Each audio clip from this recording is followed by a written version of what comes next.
Tollywood singer శ్రావణ భార్గవికి ప్రత్యేకమైన fan base ఉంది. ఆమె పాటలకు ఎంతో మంది అభిమానులు ఉన్నారు. అయితే కొన్నాళ్లుగా ఆమె పేరు సోషల్ మీడియాలో మారుమోగుతున్న సంగతి తెలిసిందే. తన ప్రేమ, పెళ్లి, మనస్పర్ధల గురించి అనేక విషయాలు నెట్టింట చక్కర్లు కొడుతున్నాయి. ఈ క్రమంలో తాజాగా ఆసక్తికరమైన కమెంట్స్ చేసింది. సింగర్ శ్రావణ భార్గవి గతంలో ఓ ఇంటర్వ్యూలో తన వ్యక్తిగత, వృత్తిపరమైన ప్రయాణాలపై ఆసక్తికర విషయాలను పంచుకున్నారు. తల్లిదండ్రులతో తన అనుబంధం, స్వతంత్ర సంగీత పరిశ్రమలో ఎదురవుతున్న సవాళ్లను ఆమె స్పష్టంగా వివరించారు. తల్లితో తన టీనేజ్ అనుభవాల గురించి మాట్లాడుతూ తల్లి కూతుల మధ్య అభిప్రాయ భేదాలు సహజమని పేర్కొన్నారు. తన తల్లి నేరుగా మాట్లాడే విధానం టీనేజ్లో తనకు నచ్చేది కాదని, కానీ ఇప్పుడు తాను తల్లిగా మారిన తర్వాత తన కూతురితోనూ అదే విధంగా వ్యవహరిస్తున్నానని, అప్పుడు తన తల్లి పడిన ఇబ్బందిని అర్థం చేసుకోగలుగుతున్నానని తెలిపారు. తన తల్లి సహనం, ప్రేమను ఆమె కొనియాడారు.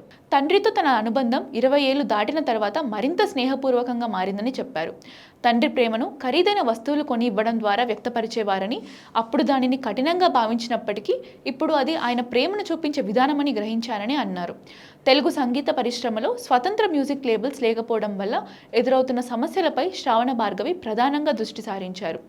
నార్త్ ఇండియాలో diff jam, Warner music, universal music వంటి అనేక లేబుల్స్ ఉన్నాయని, అలాగే తమిళనాడులో సంతోష్ నారాయణ్ పాటలను విడుదల చేసిన థింక్ ఇండి వంటి స్వతంత్ర లేబుల్స్ ఉన్నాయని ఆమె వివరించారు. ఇవి కళాకారులకు, రచయితలు, సంగీత నిర్మాతలు, సాంకేతిక నిపుణులు, స్టూడియో సౌకర్యాలు, మార్కెటింగ్ వంటి అన్ని రకాల మద్దతును అందిస్తాయని అన్నారు. ఒక స్వతంత్ర కళాకారిణిగా తాను స్వయంగా పాటలను వ్రాయడం, సంగీతం సమకూర్చడం, వీడియో షూట్ చేయడం, మార్కెటింగ్ చేయడం వంటి అన్ని బాధ్యతలను చూసుకోవాల్సి వస్తుందని ఆమె తెలియజేశారు.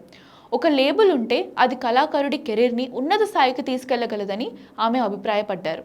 తెలుగులో అలాంటి లేబుల్స్ రాబోయే కాలంలో వస్తే చాలా సంతోషిస్తానని, అప్పటి వరకు తన పాటలను తానే స్వయంగా విడుదల చేసుకుంటానని స్పష్టం చేశారు.